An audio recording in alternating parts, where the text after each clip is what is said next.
নওয়াজ শরীফে দাদা হুজুর আব্বা হুজুরের মাজার জিয়ারত করি, সুন্নত তরিকায় করি, ঠিক না? আল্লাহর ওলিদের মাজার জিয়ারত করবেন, ফয়েজ পাবেন, তাওয়াজ্জু পাবেন, কিন্তু ওখানে যে কপাল ঘষা, মাথা মতো করা, মান্নত করা, এসব শিরক। আল্লাহওয়ালা পীর বুজুর্গের কাছে যাবেন তাসাউফ শিখতে, এটা ওয়াজিব। পরিষ্কার উমদাতুল কারিতে এসেছে, শারহে বুখারীতে, ওয়াকাদ আজমাআল উলামাউ আলা উজুবি ইলমিল মারিফা ফাস্তাদাল্লু বিহাযিহিল আয়া ফা'লাম আন্নাহু লা ইলাহা ইল্লাল্লাহ। ফা'লাম আন্নাহু লা ইলাহা ইল্লাল্লাহ। এই আয়াতের মাধ্যমে সমস্ত মুহাদ্দিস একমত, ইলমে মারিফত শিক্ষাকে আল্লাহ ওয়াজিব করেছেন। তাহলে হক্কানি পীর ধরতে হবে, কথা বলেন। মা ইউফজি ইলাল ওয়াজিব ফাহুয়া ওয়াজিব, ওয়াজিবের জন্য যেটা দরকার ওটাও কি ওয়াজিব। তাহলে হক্কানি আল্লাহওয়ালা পীরের কাছে যাওয়া কি ওয়াজিব। আর ভণ্ড পীর ধরা ফরজ, চোর ধরা যেমন ফরজ। আল্লাহওয়ালা হক্কানি পীরের কাছে যাবেন যাদের কাছে শরীয়ত আছে, তরিকত আছে, হাকিকত আছে, মারিফত আছে, ঠিক কিনা বলেন? যাবেন না ইনশাআল্লাহ? আল্লাহওয়ালা বুজুর্গ পীরের কাছে যাবেন, যতক্ষণ বসবেন তাওয়াজ্জু পাবেন। আল্লাহর ওলিদের মাজার জিয়ারত করবেন সুন্নত তরিকায়, তাওয়াজ্জু পাবেন, ফয়েজ পাবেন। নিজের বাবা মারটা করেন না কেন? আপনার বাবা যদি মুমিন হয়, নেককার হয়, তিনি আপনার কাছে ওলি, বিশ্বাস হয় না? আপনার মা যদি মুমিনা হয়, নেককার হয়, তিনি আপনার কাছে ওলি। অনেক দূরে যে আল্লাহর ওলির মাজার জিয়ারত করবেন, তাতে যেমন ফায়দা, ঘরের কোনায় বাবা মা যদি নেককার হয়, তাদের কবর জিয়ারত করলেও সেই রকম ফায়দা পেয়ে যাবে।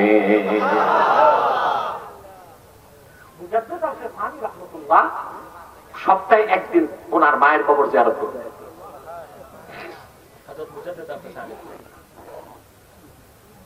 একদিন মুজাদ্দিদ আল ফিসানি রাহমাতুল্লাহর মা ওনাকে বললেন, বাবা মুজাদ্দিদ আহমদ, ওনার নাম ছিল কি আহমদ স্যার হিন্দি, ঠিক না? তুমি আমার কবর জিয়ারত করতে আসলে জিয়ারতের আগে একটু চুপচাপ দাঁড়ায় থেকো। মুজাদ্দিদ জিজ্ঞেস করলেন, কেন মা? মুজাদ্দিদের মা বললেন, আহমদ, তুমি যখন আমার কবরে আমার মাথার কাছে দাঁড়াও, জিয়ারত শুরু করো, এত বেশি রহমতের ফেরেশতা আমার কবরে নামতে থাকে, আমি তোমার চেহারা দেখতে পাই না, মনে আমার কষ্ট থাকে। সেজন্য তুমি আমার কবর জিয়ারত করতে যখন আসবে, কিছুক্ষণ চুপচাপ দাঁড়ায় থেকো জিয়ারতের আগে, যেন মন ভরে আমি আমার কলিজার টুকরা আহমদ সেরহেনকে দেখতে পারি। আফসোস মুসলমান বাবা মার কবরটা জিয়ারত করেন না। করেন করেন, সর্বপরাতে বছরে একবার হালুয়া রুটি খাইয়া এক ওয়াক্ত নামাজ নাই, মোমবাতি নিয়ে কবরস্থানে যায়। বছরে একবার জিয়ারত করবেন না, সপ্তাহে একদিন, প্রতি সপ্তাহে একদিন বাবা মার কবর জিয়ারত করবেন, সুন্নত তরিকায় করবেন, তাতে কোনো সমস্যা নাই। আল্লাহওয়ালাদের মাজারে যে জিয়ারত করতে পারবেন, সমস্যা নাই। ওখানে যে শিরকি কাজ করা যাবে না। হক্কানি পীর মাশায়েখদের সোহবতে যাবেন, তাতে সমস্যা নাই, যেতে হবে। কিন্তু যে বড়জোর পীর সাহেবকে মুসাফা করবেন, কদম বুসি করবেন, মাথাটা ঠিক রেখা, অনেক জায়গায় দেখা যায় পীর সাহেবের বুড়া আঙ্গুল চুষে সাজদা করে, কেন? এটা তো শিরক। যদি আল্লাহর পরে কাউকে সাজদা করা যায় হতো, সাহাবা কেরাম মুহাম্মদ সাল্লাল্লাহু আলাইহি ওয়াসাল্লামকে সাজদা করতেন। আল্লাহ রাসূলকে সাহাবা কেরাম সাজদা করেছেন? করতে চেয়েছেন?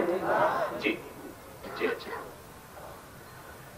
মাইকটা আমি জানি না কোনটা খাটো, আমি না মাইক, এটাই সমস্যা হয়ে গেছে। আমার কল্লা উপরে মাউথ দিচ্ছে, এটা হচ্ছে মেন সমস্যা। আমার কথা বলা, এটা উঁচার সিস্টেম নাই, একটা দিচ্ছে ডিব্বা মোটামুটি, এখন ডিব্বার উপর কাপ দিলে যদি উঁচা হয়।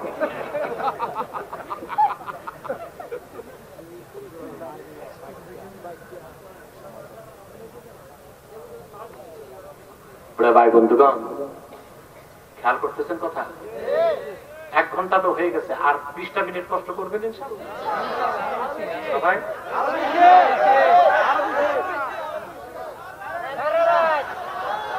খুব ভালো কইছো মাশাআল্লাহ। আমার আজকে দিনে একটা ছিল, রাতে একটা, আগামীকাল 3টি প্রোগ্রাম। দিনে সেই মৌলভীবাজার কমলগঞ্জ, ওখান থেকে ঢাকা দারুর আশা, ওখান থেকে ঢাকা মোহাম্মদপুর। কথা বুঝতে পারছেন? আমাদের এইসব উদ্দেশ্য নাই যে 3টা মাহফিল করে 1 লাখ টাকা পকেটে নিয়ে বাড়ি যাব, বুঝলেন এই কথা? আলহামদুলিল্লাহ, কিন্তু দিনের স্বার্থে দৌড়াতে হয়, কখনো আকাশ পথে, কখনো নদী পথে, কখনো সড়ক পথে। অনেকে বলে যে আব্বাসী সাহেব তো হেলিকপ্টার ছাড়া চলে না। না, দিনের স্বার্থে এখন আমি নৌকাতেও চলি, যেটা দরকার যখন। কি বলেন আপনারা? ভাই বন্ধুগণ, কথা খেয়াল করতেছেন? তাহলে আমরা মুত্তাকি হব, ঠিক কিনা? রাসূলুল্লাহ সাল্লাল্লাহু আলাইহি ওয়াসাল্লামকে একদিন মদিনা মুনাওয়ারাতে উহুদ পাহাড় থেকে একটা উষ্টি নেমে সাজদা করছে। এত আস্তে বললেন সুবহানাল্লাহ। সাহাবায়ে কেরাম বলেন, ইয়া রাসূলুল্লাহ, ইয়া হাবিবাল্লাহ, পাহাড়ের উষ্টি আপনাকে সাজদা করে জীবনটা ধন্য করলো, অনুমতি দিলে আমরা একটু সাজদা করি। আল্লাহর হাবিব বললেন, লাউ আমারতু আহাদান আইয়াসজুদা লি আহাদিন লা আমারতুল মারআতা আন তাসজুদা লি যাওজিহা। যদি আমি আমার উম্মতের কাউকে সাজদার অনুমতি দিতাম, আমি আমার উম্মতের মহিলাদের উপর ফরজ করতাম স্বামীর পায়ে যেন সাজদা করে। আল্লাহ রাসূল সাল্লাল্লাহু আলাইহি ওয়াসাল্লাম যেখানে নিজের ক্ষেত্রে সাজদা দেওয়াকে হারাম করে দিলেন, সেখানে কোন পীর ফকির যত বড় ওলি হোক, দরবেশ হোক, সাজদা করা জায়েজ হবে? শুধু না জায়েজ না, শিরক। এই গুনাহ থেকে বাঁচতে হবে।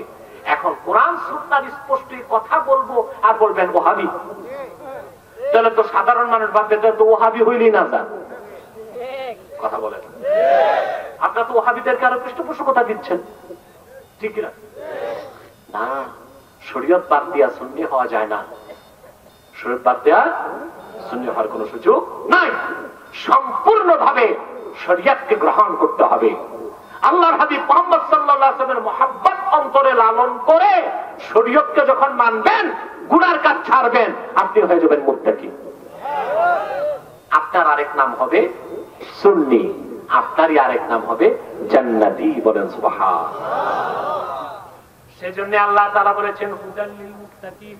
কি বলেছেন? এই কোরআন মুত্তাকিগণের জন্য পথ প্রদর্শক। এখন একটা প্রশ্ন আসে, যারা মুত্তাকি হয় নাই, শুধু মুসলমান, তাদের জন্য কি কোরআন পথ প্রদর্শন করবে না? প্রশ্ন আসে কিনা বলেন? জোরে বলেন। আল্লাহ পাক এই কথার জবাব অন্যত্র দিয়েছেন, وَنَزَّلْنَا عَلَيْكَ الْكِتَابَ تِبْيَانًا لِكُلِّ شَيْءٍ وَهُدًى وَرَحْمَةً وَبُشْرَى لِلْمُسْلِمِينَ। আল্লাহ পাক বলেন, মুহাম্মদ সাল্লাল্লাহু আলাইহি ওয়াসাল্লাম,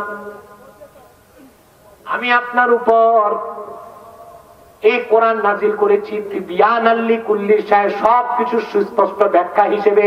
সুবহানাল্লাহ বলবেন না? এই কোরআনে সব আছে, ইহ জগতের সব সমাধান, পরকালের মুক্তির ব্যবস্থা, ঠিক কিনা? আমাদের কিছু মানুষের ধারণা একটা জিনিস নাই, ইসলামে রাজনীতি নাই, ঠিক কিনা? এটা এক ভাই, তো আমি রেস্টে ছিলাম, তো মাইক নিয়ে বলতেছে যে হুজুর যেন রাজনৈতিক কিছু না বলে। বেশ ভালো কথা। তো তোমাদের কাছ থেকে সবক নিয়ে আমাদেরকে ওয়াজ করতে হবে যে রাজনীতি মানুষের কল্যাণে ত্রাস সন্ত্রাস শিখায়, লুটপাট শিখায়। আমরা সে রাজনীতির কথা কোনোদিন বলি না। ইমাম হোসেনের রাজনীতির কথা বলি, ঠিক কিনা? আল্লাহর কোরআনে সব আছে, তিবিয়ানাল লিকুল্লি শাই, সবকিছু সুস্পষ্ট ব্যাখ্যা 30 পারা। ওয়া হুদা ওয়া রাহমা ওয়া বুশরা লিল মুসলিমিন, এ কোরআন পৃথিবীর সকল মুসলমানের জন্য রহমতের ভান্ডার, হেদায়েতের কান্ডারি। সুবহানাল্লাহ বলেন। সুসংবাদের বাহক। সুবহানাল্লাহ, সুবহানাল্লাহ। তাহলে আমরা জবাব পেলাম কোরআন হুদাল লিল, এই তোমরা বসবা,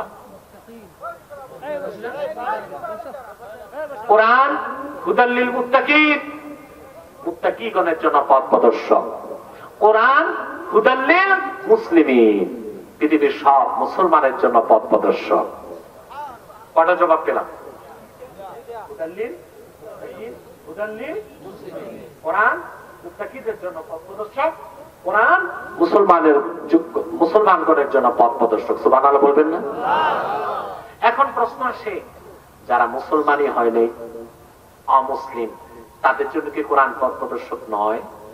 প্রশ্ন আসে ভাই, একটু জোরে বলবেন না? প্রশ্ন আসে। আল্লাহ পাক এই প্রশ্নের জবাব দিয়েছেন অন্যত্রে, শাহরু রমাদানাল্লাযী উনজিলা ফীহিল কুরআনু হুদাল লিন-নাসি ওয়া বায়্যিনাতিম মিনাল হুদা ওয়াল ফুরকান। আল্লাহ পাক বলেন কোরআন হুদাল লিন-নাস, পৃথিবীর সকল যুগের, দেশের, বর্ণের, বংশের মানুষের জন্য হেদায়েতকারী হলো আল কোরআন। আমরা কয়টা জবাব পেয়েছি? তিনটি। হুদাল লিল মুত্তাকিন, হুদাল লিল মুসলিমিন, হুদাল লিন নাস। সুবহানাল্লাহ বলুন। আরেক জায়গায় আল্লাহ বলেছেন হুদাল লিল মুমিনিন, হিসেবে চারটা পাওয়া যায়, কিন্তু আমি তিনটা শ্রেণী করলাম। মুমিন তো মুসলিমের ভিতরে আছে, ঠিক না? এখন প্রশ্ন হলো কেন? আল্লাহ তো শুরুতেই বলতে পারতেন হুদাল লিন নাস, কোরআন সকল মানুষের জন্য হেদায়েতকারী। ওই মানুষে তো আমরা সব আছি, কথা বলে না? মুমিন, মুসলিম, ফাসিক, ফাজের, কাফের, মুশরিক, রাম, বাম, আস্তিক, নাস্তিক সব আছে মানুষে। শুরুতেই বলতে পারতেন হুদাল লিন নাস, মানব জাতির জন্য পথ প্রদর্শক। তা বললেন না, স্তর করলেন কেন? হুদাল লিল মুত্তাকিন, হুদাল লিল মুসলিমিন, হুদাল লিল মুমিনিন, হুদাল লিন নাস। প্রশ্ন আসে না? তারপরে চমৎকার জবাব দিয়েছেন ইমামে বাইজাবি রাহমাতুল্লাহি আলাইহি বলেন, এই পৃথিবীর সকল মানুষ আল্লাহ আর কোরআন থেকে যতটুকু উপকার লাভ করবে, তার চেয়ে বেশি উপকার লাভ করবে মুসলিমগণ, মুমিনগণ। সবচেয়ে বেশি কোরআনের উপকার লাভ করবে যারা আল্লাহকে ভয় পায়, মুত্তাকি, পরহেজগারগণ। এজন্য শুরুতেই আল্লাহ পাক বলেছেন হুদাল লিল মুত্তাকিন, কোরআন মুত্তাকিদের জন্য পথ প্রদর্শক বলে। সুবহানাল্লাহ। তাহলে আমরা এতক্ষণ আলোচনায় যা বুঝলাম, যে বার্তা, যে মেসেজ নিয়ে বাড়ি যাব, একটা কিছু নিয়েই তো যাবেন বাড়ি। আমরা কিন্তু তা করি না। সারা রাত মাহফিল হয়, বক্তা আসে 14 জন, ঠিক না? বিকাল 3টা থেকে ভোর 5টা পর্যন্ত মাহফিল হয়, অন্তত 17 ঘন্টা। কথা বলে কত ঘন্টা? মুনাজাত করে সিন্নির পোটলা একটা নিয়ে বাড়ি যায়। বউ জিজ্ঞেস করে কি শুনলাম? কিচ্ছু মনে নেই। তো কি শুনছো? মজা লাগছে। এটা কি মাহফিলের উদ্দেশ্য? আমরা আওয়াজ শুনতে আসি না, আওয়াজ শুনতে আসি। আওয়াজ, কোন বক্তার গলা কত সুন্দর। এই জন্য তো আমাদের কাঙ্ক্ষিত ফলাফল পাচ্ছি না আমরা, ঠিক না? মানুষের পরিবর্তন নাই আছে। এত ওয়াজ শুনেন, সমাজে সবাই নামাজি হয়ে গেছে? কথা বলেন। আল্লাহ মাফ করুক, আমি তো দেখছি অনেক বক্তা নিজেই নামাজ পড়ে না। এক রাতে মাহফিল যদি করে 3টা, বাড়ি থেকে বেরোয় দুপুর 2টায়, আসর, মাগরিব, এশা গাড়িতে, আর ফজর ঘুমে ঘুমে। তারপরে সব বক্তার ওয়াজে ফায়দা হবে না তা না, জনগণের ফায়দা হবে। কিতাবে তাদের এইরকম বক্তাকে বলা হয়েছে মোমবাতি। মোমবাতি যেমন সবাইকে আলো দেয়, নিজে জ্বলতে জ্বলতে শেষ। বক্তা যদি মত আমল হয়, বেনামাজি হয়, তার ওয়াজে জনগণ কিছু উপকার পাবে, কিন্তু তার জীবনে ওয়াজ বেশি করলে টাকা বেশি পাবে, কিছু একটা পায়। আমি দেখছি এইসব বক্তা যারা কন্টাক্ট বক্তা, বাজারি বক্তা, দেখছি তারা 2-3টা বাড়ি, 3-4টা বউ ছাড়া আর কিচ্ছু নেই। একজনে বলতেছে বেশাক। প্রিয় ভাই বন্ধুগণ, তাহলে আসুন আমরা কিছু একটা মেসেজ নিয়ে বাড়ি যাই আজকে, তাহলে মাহফিলটা সার্থক হয়ে যাবে, ঠিক কিনা বলেন? সেটা কি? আমরা শুধু মুমিন মুসলিম হব না, মুত্তাকি হব। মুত্তাকি হলো আল্লাহকে ভয় করে যে গুনার কাজ ছেড়ে দিচ্ছে। মনে রেখো আমার যুবক ভাইয়েরা, আইন করে প্রশাসন দিয়ে মানুষকে ভালো করা যায় না, সমাজকে ঠিক রাখা যায় না। মানুষকে যদি আল্লাহর ভয় শেখানো হয়, মানুষ চরিত্রবান হয়, পরহেজগার হয়, নেককার হয়, মানুষ ঠিক, পরিবার ঠিক, পরিবার ঠিক, সমাজ ঠিক, সমাজ ঠিক, রাষ্ট্র ঠিক। বাংলাদেশের এখন ক্রাইসিস কি? 1 নাম্বার হলো নেশা, হেরোইন, গাঁজা, চরস, ইয়াবা, এখন বের হবে বাবা, ঠিক না? 2 নাম্বার ক্রাইসিস হচ্ছে দুর্নীতি, ঠিক না? সর্বোচ্চ অফিসার থেকে ঝাড়ুদার শুধু খায়, দুর্নীতি। 3 নাম্বার বাংলাদেশের সমস্যা কিশোর গ্যাং, ছোট ছোট বাচ্চারা এখন সন্ত্রাসী কাজ করছে। 4 নাম্বার গণধর্ষণ। সরকার চেষ্টা করে যাচ্ছে এগুলো দমন করতে, ব্যর্থ হচ্ছে, কারণ আইন দিয়া আর ডান্ডা দিয়া মানুষ ঠিক করা যায় না। মানুষ ঠিক করতে হলে প্রাইমারি থেকে বিশ্ববিদ্যালয় পর্যন্ত উৎপাদনমুখী শিক্ষার সাথে তাকওয়া ভিত্তিক আখিরাতমুখী শিক্ষা বাধ্যতামূলক করতে হবে।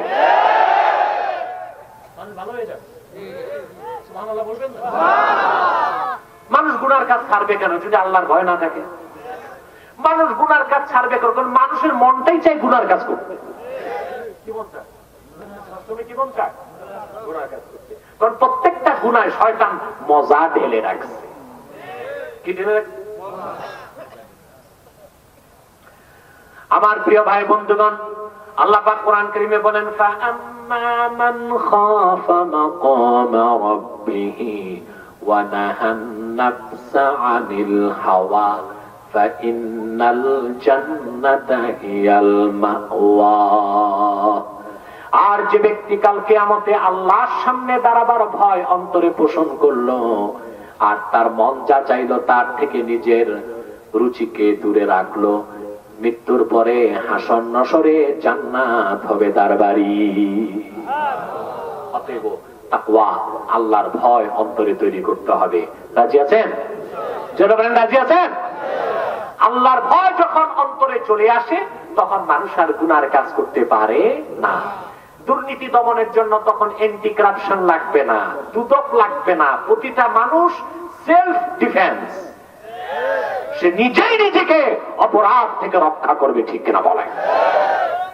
উসুদুল গাবা কিতাবের মধ্যে এসেছে, হযরত ওমর রাদিয়াল্লাহু তাআলা আনহুর ছেলে আব্দুল্লাহ বিন ওমর রাদিয়াল্লাহু তাআলা আনহু, তিনি একদিন মক্কা মুকাররমায় হাঁটতেছেন, আর বুঝতেছেন, এমন সময় তিনি দেখলেন পাহাড়ের উপর থেকে এক রাখাল বকরির পাল নিয়ে নামতেছে। কি করতেছে? হাজার হাজার বকরি একসাথে নিয়ে নামতেছে, মরুভূমিতে যাবে বকরির পাল নিয়ে। হযরত আব্দুল্লাহ বিন ওমর রাদিয়াল্লাহু তাআলা আনহুমা পছন্দ হলো বকরি, তিনি রাখালকে বললেন, বিনি শাতাম মিনাল গানাম, তোমার বকরির পাল থেকে আমার পছন্দ হয়েছে, একটি বকরি বিক্রি করো। রাখাল বলল, হুজুর আমি বকরির মালিক না, রাখাল, একজন মালিক আছে, অনুমতি ছাড়া বিক্রির কোনো সুযোগ নাই। সুবহানাল্লাহ বলবেন। এখন রাখাল ইবনে ওমর বললেন, তুমি একটি বকরি যদি আমার কাছে বিক্রি করো, তাহলে সে তো বুঝবে না হাজার হাজার বকরির মধ্যে একটা বকরি বিক্রি করলে কি হবে, বুঝতেছেন? রাখাল কয়, না হুজুর, আমার মালিক বহুত জ্ঞানী, বকরি বের করার সময় যখন আউটপুট বের করে তখন গনে, আবার যখন ইনপুট ভিতরে ঢুকায় তখনও গনে, আমি ধরা খেয়ে যাব। ইবনে ওমর বললেন, তাহলে ঠিক আছে। তিনি যাচাই করতে চাইলেন লোকটা, রাখালটা আমার আল্লাহকে কতটুকু ভয় পায়, তাকওয়া আছে কিনা। তিনি বললেন, একটা বকরি বিক্রি করে টাকাটা পকেটে রাখো, আর সে যখন জিজ্ঞেস করবে তুমি বলে দিও আকালাহা দিবু, বাকি একটা খেয়েছে।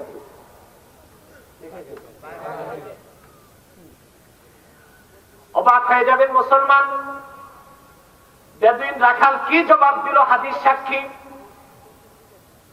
রাখাল ডাক দিয়ে ইবনে ওমরকে বললেন, ইবনে ওমর, আমি যদি আমার দুনিয়ার মালিককে বলি একটি বকরি বাঘে খেয়েছে, সে তো বিশ্বাস করবে, কিন্তু তোমার কাছে আমার প্রশ্ন,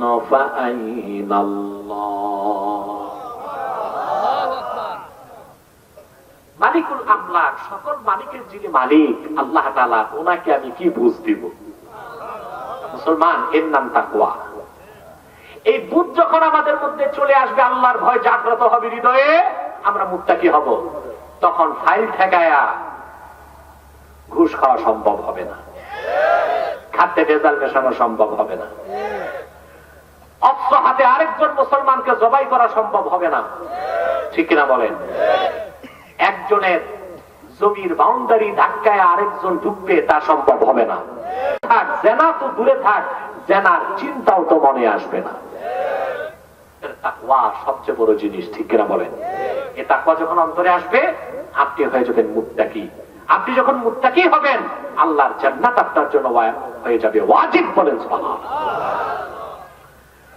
এবার আসেন আমার ভাইয়েরা, মুত্তাকি ছাড়া যে আশিকে রাসূল হওয়া যায় না, সুন্নি হওয়া যায় না, তার দুইটা দলিল আমি দিচ্ছি, একটি হাদিস থেকে আর একটি তাফসীর থেকে। দিব? মিশকাত দ্বিতীয় খণ্ডের হাদিস, মুআয বিন জাবাল রাদিয়াল্লাহু তাআলা আনহুকে আল্লাহর হাবিব ইয়ামান পাঠালেন গভর্নর করে। যাবার বেলায় আমার নূর নবী তাকে বললেন, মুআয, হতে পারে আগামী বছর তুমি ফিরে এসে আমাকে আর পাবে না। কথা বুঝতেছেন? মুআয বিন জাবাল অঝর দ্বারায় কান্না করতে লাগলেন আর বললেন, ইয়া রাসূলুল্লাহ, তাহলে আপনার সান্নিধ্য থেকে আমাকে দূরে পাঠাচ্ছেন কেন? আল্লাহর হাবিব জবাব দিলেন, মিশকাতে হাদিসটি এসেছে, রাসূলুল্লাহ জবাব দিলেন, ইন্না আওলান নাসি বিল মুত্তাকুন। মনে রেখো, যারা আমার উম্মতের মুত্তাকি, তারা সব সময় আমি রাসূলের নজর করমের সামনেই থাকে। সত্যিকার যারা মুত্তাকি, তারাই আমার আশিক। যারাই আমার আশিক, বাহ্যিক তারা দূরে চলে গেল, আমি রাসূলের তাওয়াজ্জু থেকে আর নজরে করম থেকে তুমি দূরে সরবা না। তাহলে মুত্তাকি হওয়া ছাড়া খাঁটি সুন্নি হওয়া যাবে না। এতক্ষণ সেই মুত্তাকির ব্যাখ্যাই তো আমরা নিলাম, ঠিক কিনা বলেন? এবার তাফসীর থেকে একটি দলিল দিচ্ছি। আমি যে আয়াতের ব্যাখ্যা করছি, হুদাল লিল মুত্তাকিনের তাফসীর করতে যে ইমাম ফখরুদ্দিন রাজি তাফসীর কবিরের মধ্যে মুত্তাকির 11টা সংজ্ঞা দিয়েছেন। কয়টা? আমি যদি 11টা বলি 11 ঘন্টা লাগবে। শুধু 1 মিনিটে শেষ যে সংজ্ঞা তিনি দিয়েছেন, 11 নম্বর সংজ্ঞা, সেটাই শোনায় দিচ্ছি। সব ব্যাখ্যার পরে ইমাম রাজি মুত্তাকির ব্যাখ্যায় লিখেছেন, মান সালাকা তরিকাল মুস্তাফা ফাহুয়াল মুত্তাকি। যে ব্যক্তি ঈমান আনার পরে মুহাম্মদ সাল্লাল্লাহু আলাইহি ওয়াসাল্লাম 1000 বছর আগে যে তরিকা, যে মত, যে পথ, যে রীতি, যে নীতি রেখে গিয়েছেন, দাঁত দিয়া কামড়ায় ধরল, তারই নাম মুত্তাকি। আল্লাহর হাবিবের শরীয়তের খেলাফ যার মধ্যে আমল পাওয়া যাবে, আকীদা পাওয়া যাবে, সে কোনদিন সুন্নি হতে পারে না। আমরা মুত্তাকি হব, রাজি আছেন? আকীদাও ঠিক করতে হবে, আমলও ঠিক করতে হবে, ঠিক কিনা বলেন? আকীদা হতে হবে সাহাবায়ে কেরামের আকীদার মতো, আমল হতে হবে সাহাবায়ে কেরামের আমলের মতো, ঠিক কিনা বলেন? সেই ক্ষেত্রে ব্যাখ্যা নিব মাযহাবের ইমাম থেকে আর আউলিয়ায়ে কেরাম থেকে আমল শিখব, ঠিক কিনা বলেন? এর বাইরে মন গড়া কোন কাজ কর্ম পদ্ধতি আমরা গ্রহণ করব না, শরীয়তের বাইরে যাব না, রাজি আছেন? শুধু যদি মুত্তাকি হয়ে যান, আপনার জন্য জান্নাত ওয়াজিব হয়ে যাবে। বলেন সুবহানাল্লাহ। সাদাকাল্লাহু আযীম ওয়া সাদাকা রাসূলুল নবীল কারীম ওয়া নাহনু আলা যালিকা মিনাশ শাহিদিন ওয়াশ শাকিরিন আলহামদুলিল্লাহ।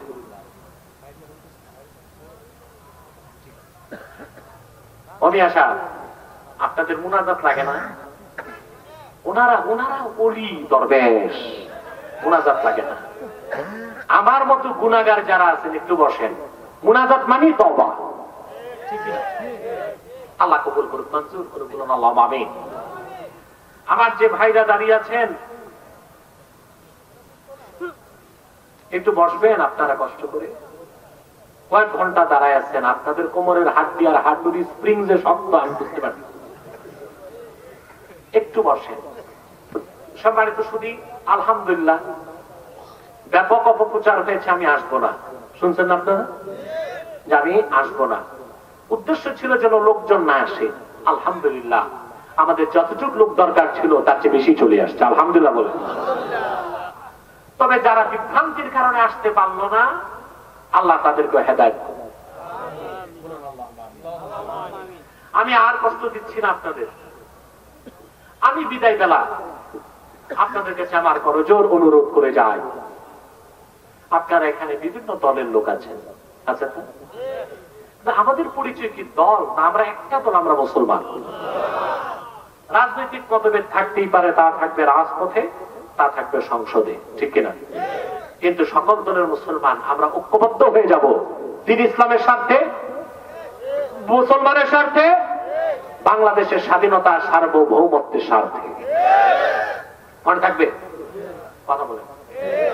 আমাদের বাংলাদেশের দিকে এখন বিদেশিদের চোখ পড়েছে, বাংলাদেশকে তছনছ করে দিতে চায়, ধ্বংস করতে চায়। আমরা তা হতে দিব না। ঘর রক্ষা করতে হবে আগে, কি বলেন? একটা ঘরে 10টা ভাই 10টা মতের হয়। শত্রু যখন ঘর জ্বালাতে আসে 10 ভাই কি মত নিয়ে থাকে না একমত? ঘর বাঁচাও আগে কি?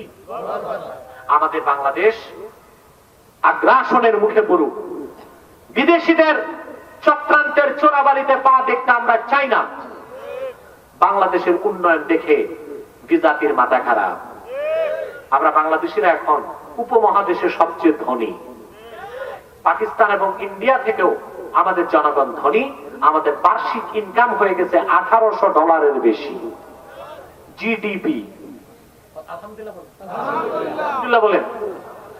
খুশি হন নাই? কথা বলেন। এতে বিজাতিদের মাথা খারাপ। তারা চাচ্ছে বাংলাদেশ ধ্বংসের মুখে চলে যাক, আমরা তা হতে দিব না। ঘর সামলাবো আমরা, ঠিক কিনা বলেন? এই ক্ষেত্রে দেখবো না কার কালো টুপি, কার সাদা টুপি, কার গোল টুপি, কার লম্বা টুপি। ঘর সামলা নাকি? টুপি না যত বড় করা যাবে, আগেও করছেন আবার করবেন। আপাতত ঘরটা সামলান। ঘর ঠিক থাকলে আল্লাহর রহমতে মারামারি ভালো মতো করা যাবে, ধরাধরিও ঘর তো সামলাতে হবে। সেজন্যই আমি বলি মাসলাক যার যার, দিন ইসলাম সবার। এর মানে এই বলি নাই যে লামা সাহাবীদেরকে আবার ঐক্যবদ্ধ করে ফেলবো। মিয়া মূর্খতা কোথায় পড়ছে আপনাদের? মাসলাক এক জিনিস, ফেরকা আরেক জিনিস। আমি বলি নাই বাতিল ফেরকা নিয়ে ঐক্য করতে। মাসলাক কি জিনিস? যারা ইসলামের মূল ভিত্তিতে বিশ্বাসী, যাদের আমলে আকীদায় বড় ধরনের শিরক নাই, কুফর নাই, শিরক নাই, কুফর নাই, বড় ধরনের বেদাত নাই। মাসলাক আলাদা হতে পারে, দিনের স্বার্থে আমরা এক হব। এর মানে এই না যারা বাতিল, ওই বাতিল ফেরকাকে আমি এক করতে বলছি। মাসলাকি বুঝলেন না, ফেরকাও বুঝলেন না, তা তো হবে না। বুঝার চেষ্টা করুন আগে, বুঝতে হবে না? বাংলাদেশটা যদি ঠিক থাকে, ধাপে ধাপে এই দেশে আল্লাহর কোরআনের রাজ কায়েম হবে। ইসলামের হুকুমত দেখতে পাবেন, ইসলামের বিধান মোতাবেক চলবে দেশ। দেশ তো টিকাতে হবে, ঠিক কিনা বলেন? সেজন্য আপনাদের কাছে আমার করজোর অনুরোধ, দলীয় মতভেদ থাকতেই পারে, তা থাকবে রাজপথে, তা থাকবে সংসদে, কিন্তু ইসলামের সুমহান স্বার্থে, মুসলমানের অধিকার রক্ষায় আর দেশের স্বাধীনতা সার্বভৌমত্বের স্বার্থে সকল দলের মুসলমান এক হয়ে যাবে। রাজি আছেন? বিভিন্ন ধর্মের লোক বাংলাদেশে আছে, আছে না? আমরা বাধা দিই? ধর্মকর্মে বাধা দিই? কেন দিই না? বাংলাদেশে অন্য ধর্মের লোকেরও থাকার অধিকার। কিন্তু একটি সম্প্রদায় আছে যাদের উৎপাত আপনাদের ব্রাহ্মণবাড়িয়ায় বেশি। তাদের একমাত্র কাজ মানুষকে অপব্যাখ্যা করে কাফের বানানো, অমুসলিম বানানো। সেটা হলো কুখ্যাত কাদিয়ানী সম্প্রদায়। নিঃসন্দেহে তারা অমুসলিম এবং কাফের। তাদেরকে যারা কাফের বলবে না, তারাও কাফের।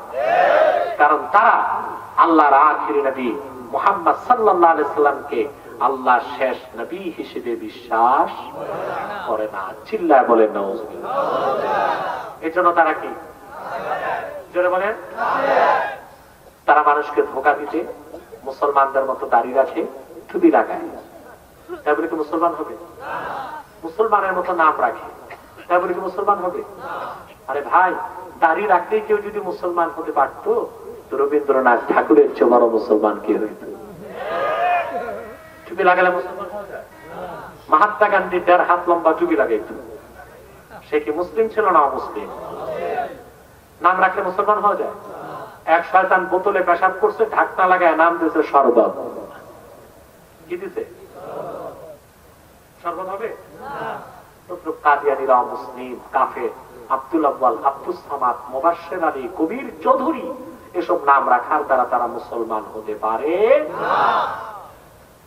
ভাইরা আমার, বন্ধুরা আমার, আমার আল্লাহ, নূর নবী আমার মুহাম্মদ সাল্লাল্লাহু আলাইহি ওয়াসাল্লামের ইসলাম ও কোরআনের হাজার হাজার হাজার বছর পরে বর্তমান ভারতের কুখ্যাত, পাঞ্জাবের কুখ্যাত, গুরুদাসপুরের কুখ্যাত কাদিয়ানী ইংরেজ আমলে এক শয়তান নবী দাবি করছে। চিল্লায় বলেন নাউযুবিল্লাহ। ও শয়তানটার নাম রেখেছিল তার বাপ মির্জা গোলাম আহমদ কাদিয়ানী। সাবধান, সাবধান, কাদিয়ানের গাদ্দার, মিথ্যা নবুয়তের দাবিদার মির্জা গোলাম শয়তান কাদিয়ানীকে গোলাম আহমদ বলা যাবে না। কারণ গোলাম আহমদ অর্থ হচ্ছে আহমদ এর গোলাম। কোন কাফের কোনদিনও গোলাম আহমদ এর গোলাম হতে পারে না। আর কাদিয়ানের গাদ্দার ছিল শেষ দরজার কুখ্যাত কাফের, সে গোলাম আহমদ এর গোলাম ছিল না, সে ছিল কুখ্যাত শয়তানের কুখ্যাত গোলাম। কাদিয়ানের গাদ্দার, মিথ্যা নবুয়তের দাবিদার মির্জা গোলাম শয়তান কাদিয়ানির উপর গজব এসেছে 1908 সালে। যখন গজব এসেছে, কাদিয়ানের গাদ্দার, মিথ্যা নবুয়তের দাবিদার মির্জা গোলাম শয়তান কাদিয়ানি 1908 সালে ধ্বংস হয়ে কুখ্যাত জাহান্নামের কুখ্যাত কুকুরে পরিণত হয়েছে। তার অনুসারীরা ধ্বংস হয়েছে। বর্তমানে কিছু কাদিয়ানি বাংলাদেশে আছে, যাদের বড় আস্তানা পঞ্চগড়ে আর আপনাদের ব্রাহ্মণবাড়িয়ায়। সারা দেশে ইতিমধ্যে তারা 83টা সেন্টার করেছে। বিভিন্ন দপ্তরে, সরকারি দলে, বিরোধী দলে, বিভিন্ন জায়গায় বসে ঘাপটি মেরে ইসলাম ও মুসলমানের বিপক্ষে চক্রান্ত করে যাচ্ছে। তারা মানুষকে ধোঁকা দিয়ে নাম পরিবর্তন করে করে মিথ্যা পরিচয় দেয়। কখনো নিজেদের পরিচয় দেয় আহমদী জামাত, কখনো বলে আহমদিয়া জামাত, কখনো বলে আহমদী সম্প্রদায়, কখনো বলে আহমদিয়া সম্প্রদায়, কখনো বলে আহমদী মুসলিম জামাত, কখনো বলে আহমদিয়া মুসলিম জামাত। সাবধান, যত কাদিয়ানি ছিল আছে থাকবে, তারা কেউ আহমদী জামাত নয়, আহমদিয়া জামাত নয়, আহমদী সম্প্রদায় নয়, আহমদিয়া সম্প্রদায় নয়, আহমদী মুসলিম জামাত নয়, আহমদিয়া মুসলিম জামাত নয়, তারা শয়তানি জামাত, কুখ্যাত জাহান্নামের কুখ্যাত কুকুরের দল। আমাদের সকল দলের একটাই দাবি, অনতিবিলম্বে স্বাধীন বাংলায় শয়তান কাদিয়ানীদেরকে রাষ্ট্রীয়ভাবে অমুসলিম ঘোষণা করতেই হবে, করতেই হবে, করতেই হবে। এই দাবি আদায় তাহরিকে ছাত্রের বাংলাদেশের ব্যানারে যদি জানমাল দেবার ডাক আসে, কারা কারা প্রস্তুত আছেন হাত তুলে দেখেন।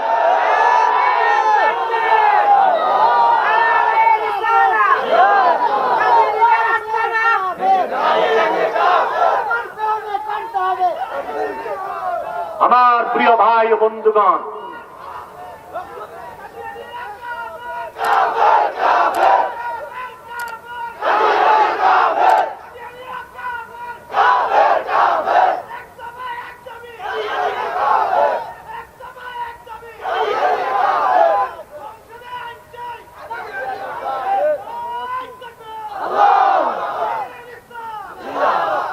আমার প্রিয় ভাই ও বন্ধুগণ, তাদেরকে অর্থনৈতিক সহযোগিতা করবেন না।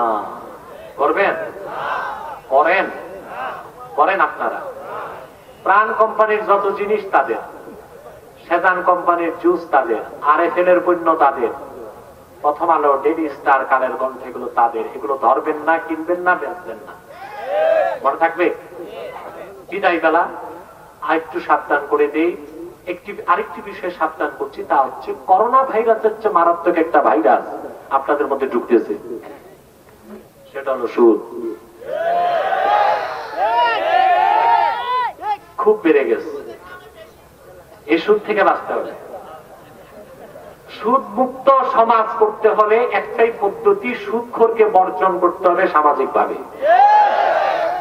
করোনা থেকে বাঁচতে যেভাবে সামাজিক দূরত্ব বজায় রাখতে হয়, সুদখোর থেকে বাঁচতে হবে পারিবারিক আত্মীয়তা, সামাজিক দূরত্ব বজায় রেখে। এটা মারাত্মক গুনাহ। আমি একটা কথা জিজ্ঞেস করি, আপনারা বলতে পারেন কিনা জানি না। চোর ডাকাত আর চোর ডাকাত খুনি, এই তিনটার চেয়েও বড় অপরাধী হচ্ছে সুদখোর। অথচ একটা চোর যদি পান আপনারা, পুলিশ আসার আগে পিঠায় মাইরা ভালো কথা বলেন। ডাকাত পেলে তো কথাই নেই, বাঘেও পান না মারতে। কিন্তু তার চেয়েও খারাপ হচ্ছে সুদখোর। সে সুদখোরকে আপনারা মসজিদ কমিটি, মাদ্রাসা কমিটির সভাপতি বানান, পঞ্চায়েত কমিটির মাতবর বানান। সেজন্য তো সুদ বাড়তেছে, বর্জন করেন। আর সুদখোর যদি মসজিদের সভাপতি হয়, তো ইমাম সাহেবের 12টা বেজে যায়, ঠিক না?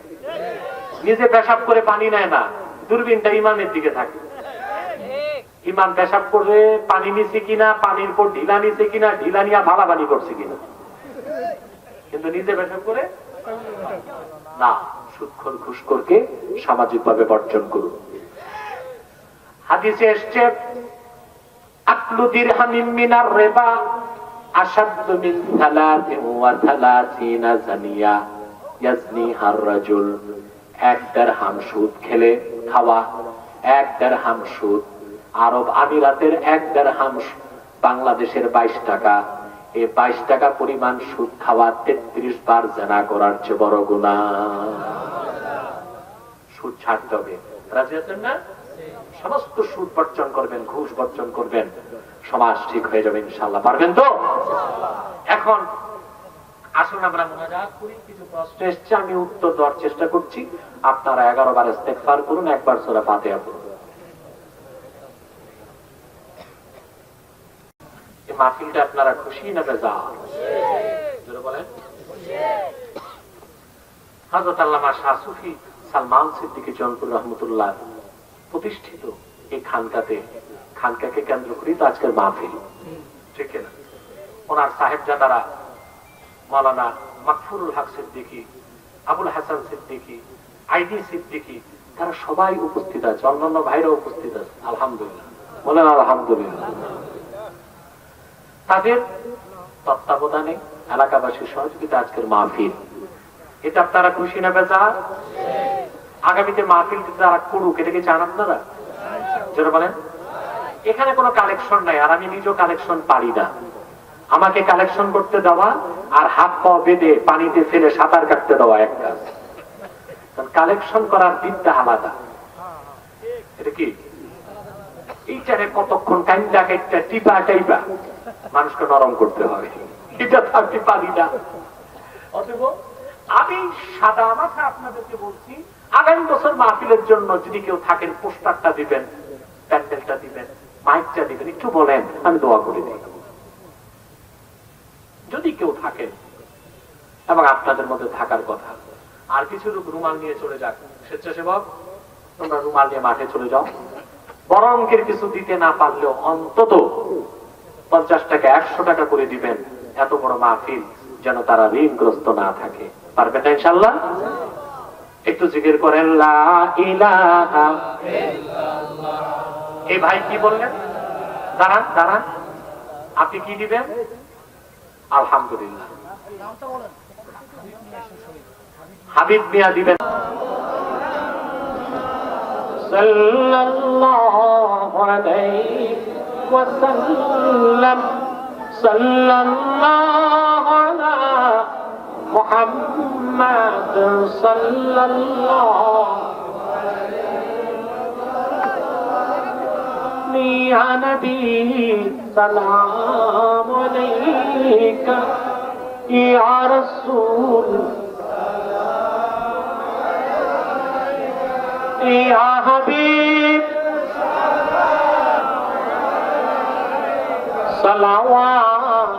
সালাওয়াতুল্লাহ। বাখতি কা चमके सितारा, हाजिरी का हो इशारा, देख कर रोजा प्यारा, फिर कहे हम खादिम तुम्हारा। या नबी या रसूल सलाम अलैका, या हबीब सलाम अलैका, सलवातुल्लाह। कुल्लुहुम मिन रसूलिल्लाहि मुल्तमिसुन गरफन मिनल बहरि औ रशफन मिनद्दियमी। या नबी सलाम अलैका, या रसूल या हबीब सलावातुल्लाह। मुहम्मदुन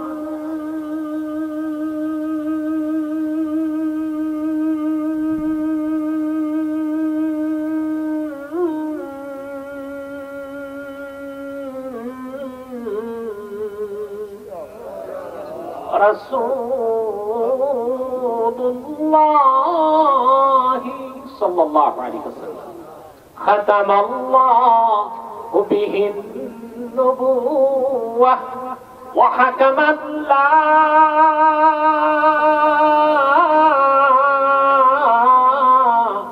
नबिय्य बअदहु।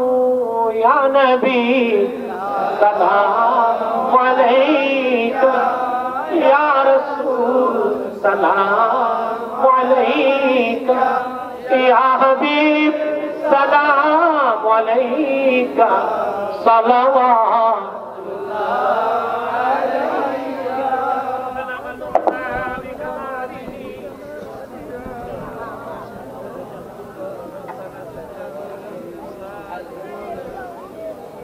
हसनत जमीउ खसालिही सल्लु अलैहि व आलिहि।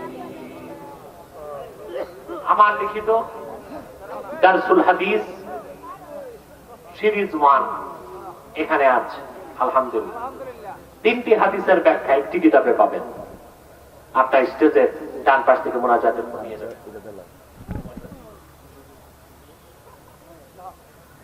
এক ভাই প্রশ্ন করেছেন, আল্লাহ রাসূল মুহাম্মদ সাল্লাল্লাহু আলাইহি ওয়াসাল্লামের জানাজা কোন সাহাবী পড়িয়েছিলেন? কেউ পড়ান নাই, কারণ আল্লাহ রাসূল মুহাম্মদ সাল্লাল্লাহু আলাইহি ওয়াসাল্লাম হায়াতুন নবী,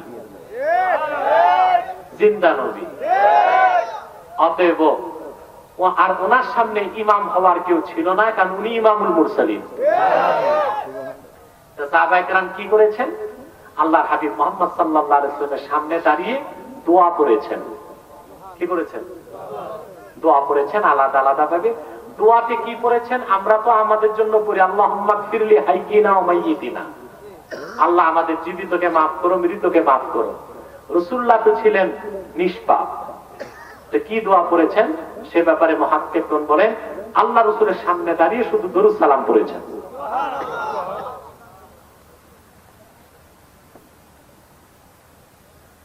আচ্ছা, একজন আলেম বলেছে সাহাবায়ে কেরাম নিজে নিজে জানাজা পড়েছেন, নিজে নিজে সাহাবায়ে কেরাম দোয়া করেছেন।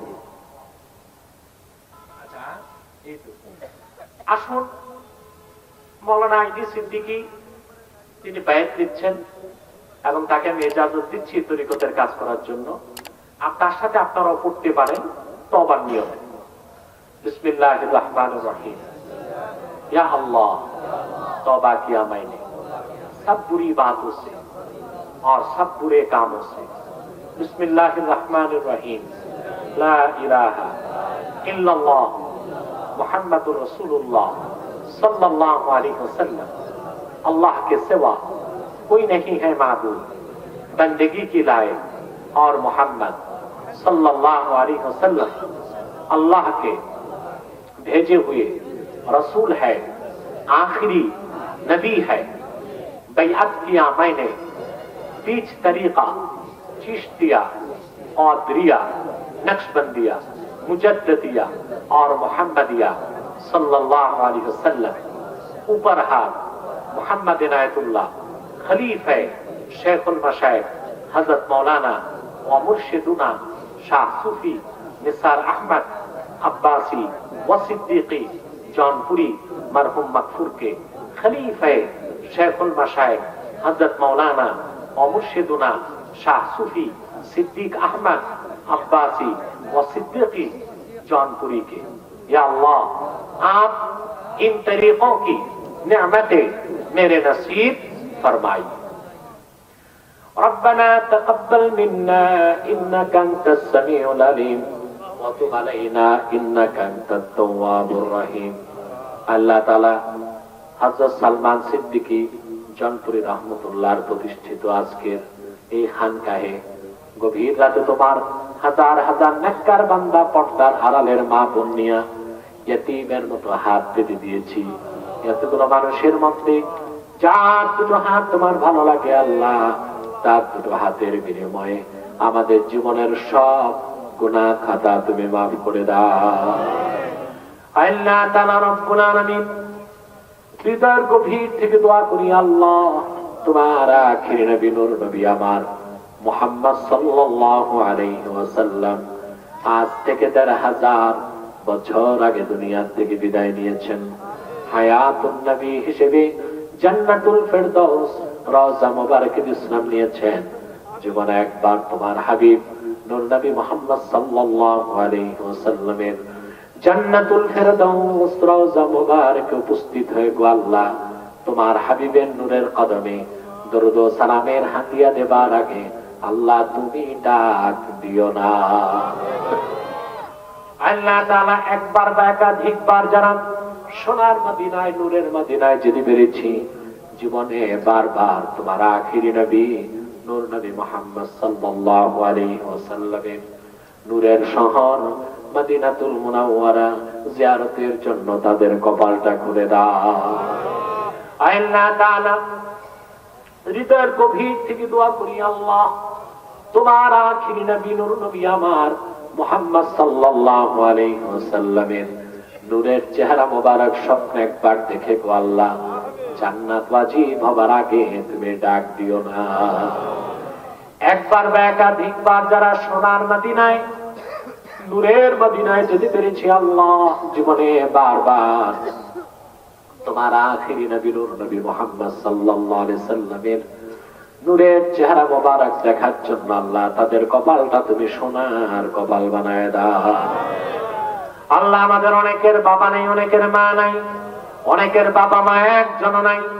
যত মানুষের বাবা মা দুনিয়া থেকে বিদায় নিয়ে অন্ধকার কবরে চলে গেছে আল্লাহ, সকল মুসলমান বাবা মার কবরকে তুমি দয়া করে জান্নাতের বাগান বানায় দাও। পর্দার আড়ালে আমার মা বোন যারা হাত তুলে বসে আছেন, অবলা সরলা সতী সাধ্বী মা বোন, তাদের প্রত্যেকের মনের দুঃখ কষ্ট গুলো দূর করে দাও। তাদের প্রত্যেককে এক একটি সোনার সংসার তুমি হাতিয়া করে দাও আল্লাহ। সালমান জনপুরি রহমতুল্লাহর ভক্তবৃন্দ যারা এই মাহফিলের জন্য সহযোগিতা করেছে আল্লাহ, এলাকাবাসী যারা পরিশ্রম করেছে, আমার যুবক ভাইরা খুব খেলেছে, প্রশাসনের ভাইরা এসেছে, মিডিয়া কর্মী এসেছে আল্লাহ, গোয়েন্দা ডিপার্টমেন্টের যারা এসেছে, এলাকার প্রতিটি মানুষের, আমাদের প্রতিটি মানুষের সমর্থনকে, শ্রমকে, ধনকে, মনকে তুমি কবুল করো।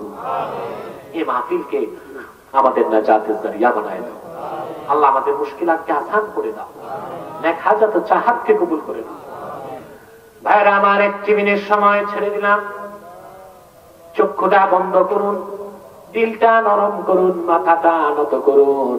আল্লাহর আখিরি নবী নূর নবী আমার মুহাম্মদ সাল্লাল্লাহু আলাইহি ওয়াসাল্লামের ওসিলা ধরে আল্লাহর কাছে চান, যা চাইবেন তাই কবুল হয়ে যাবে। যদি পারো রে ভাইরা, 2 ফোঁটা চোখের পানি সদকা করে দি।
اللهم إنا نتوسل إليك بوسيلة حبيبك المحترم نبيك الخاتم سيدنا إمامنا محمد بن عبد الله نبي الله رسول الله صلى الله عليه وسلم الذي أكملت به قصر النبوة وحكمت لا نبي بعده وأعلنت في القرآن بالبرهان أن محمدا صلى الله عليه وسلم خاتم النبيين والمرسلين قبل 1500 سنة وصلى الله تعالى على خير خلقه نبينا محمد نور الله وعلى آله وأصحابه أجمعين برحمتك يا